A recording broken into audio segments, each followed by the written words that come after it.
Wal-Mart is one of the biggest retail stores in the world, and yet, this $400 billion company was founded by a boy who grew up in poverty. In fact, Sam Walton started working in restaurants in exchange of food. So how did he do it?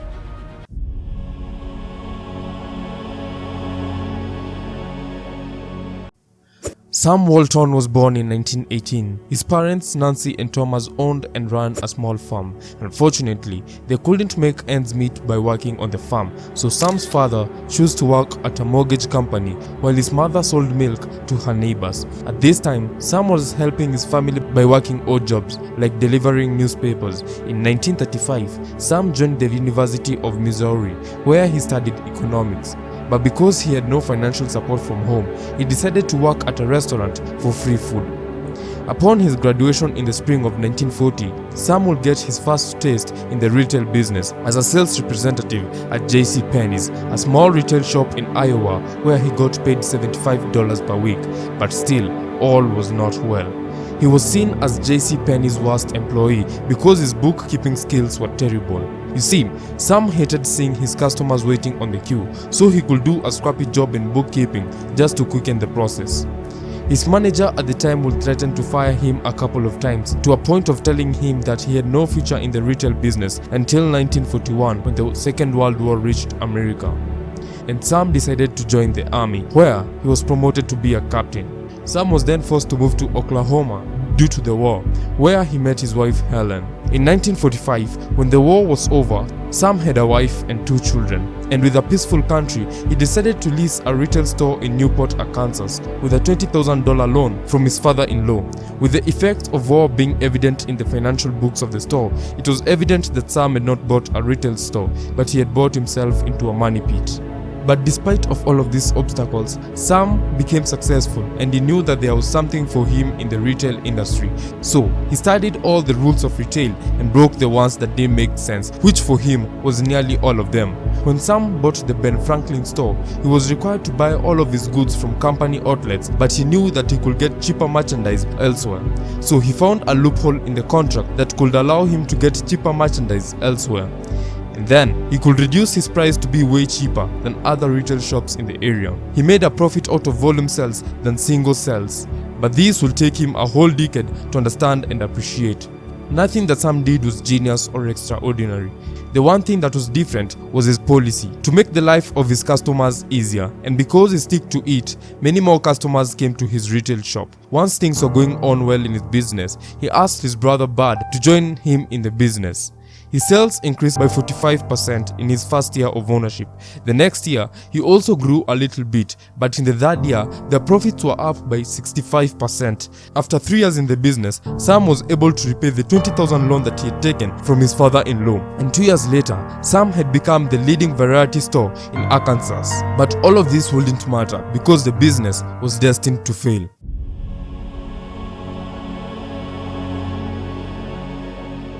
The problem is when Sam leased his store in 1945, it didn't contain a renewal clause. At first, it did not bother Sam, but as the business was now successful, his lease was also coming to an end, with Sam saying that it was his lowest point of his life, having built the best variety store in the whole region and now being kicked away of his town. Sam gathered the courage to start over again, but this time he was determined to do it the right way, and better than ever. Sam found a place to let in Baltimore, Arkansas, and it was where he set up his second shop, and this time he insisted on a 99-year lease. Sam opened his new store in the summer of 1950 and he called it the Walton's 5 and Dime. But people who saw this will giggle and whisper to themselves, saying that Sam's shop won't last for more than 60, and if luck is on his side, it wouldn't last for more than 90 days. But Sam proved them wrong. At the time, there were only 2 other convenience stores in town, but none of them offered the low prices that Sam offered. So, when Sam opened his new store, it changed the lives of the people who lived in Baltimore. And this time in the 50s, America's economy was also looking great, and Sam decided to take advantage of it. Sam kept on looking for new ways to keep his prices lower and his customers happy. Sam Walton would learn self-service, where a customer could get his own goods from the shelves and pay for them at the entrance while he was leaving. This meant that he could have fewer employees and he could further reduce the price of his products. This trick not only worked perfectly, but it tripled his income in less than a year. With more money at hand, Sam had the resources to further expand his business. And in the coming years, Sam went down to open one store after the other, and by the end of 1950s, Sam was the proud owner of 15 convenience stores. But Sam still felt that he was not making enough profit as he should. So he decided to adopt to a new strategy, and this new strategy will be the birth of Wal-Mart.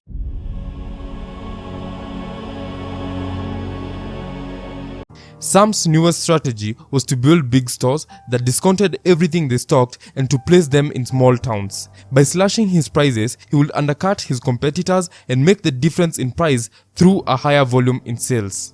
This strategy was risky and he needed a lot of money to start. So Sam went on to look for new partners to support his dream. But almost everyone that Sam would turn to would refuse because of the low prices that Sam wanted to offer. And with nowhere else to turn to, Sam decided to mortgage his home, borrow a whole lot of money, and open up his first Wal-Mart in 1962. Customers were now thrilled over the discount prices on the items at Wal-Mart, and that it was even closer to their homes. Wal-Mart sales and profits increased day by day, and with Sam continuing to learn from his competitors of new ways to always stay in the lead, he replaced wooden shelves for metal shelves, for they were cheaper and durable. Sam kept his stores open for more hours compared to his competitors, and also, as part of his strategy, he also made sure that his customers had large parking areas, and unlike his competitors, he never charged a dime for parking spaces. In 1970, Sam decided to take the company public, with the initial public offering generating over $5 million, and it allowed Sam Walton and his family to still keep 61% of Wal-Mart. The money allowed Sam to pay loans that he had taken from banks and friends. Between 1970 and 1971, Wal-Mart added over 6 stores, followed by 13 stores in each of the next 2 years, then 14, then 26. By the end of the 1980s,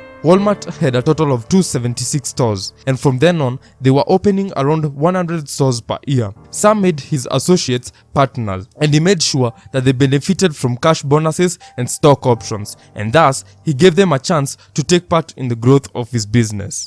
Sam's Wal-Mart dream will grow to be bigger than anything that he had ever imagined. An investor who had invested $1,900 in Wal-Mart saw it grow to up to $700,000 in a matter of 10 years. And in 1990, Wal-Mart had over 1,000 stores and 150,000 employees. But of this success, Sam had always been accused of competing with small retailers and putting them out of business. Sam died in 1992 when he was 72, but behind him, he left a legacy that showed his life's hard work. And today, Wal-Mart has over 12,000 stores and it generates over $1.2 trillion in annual profit. That's it for today, and don't forget to like, share and subscribe.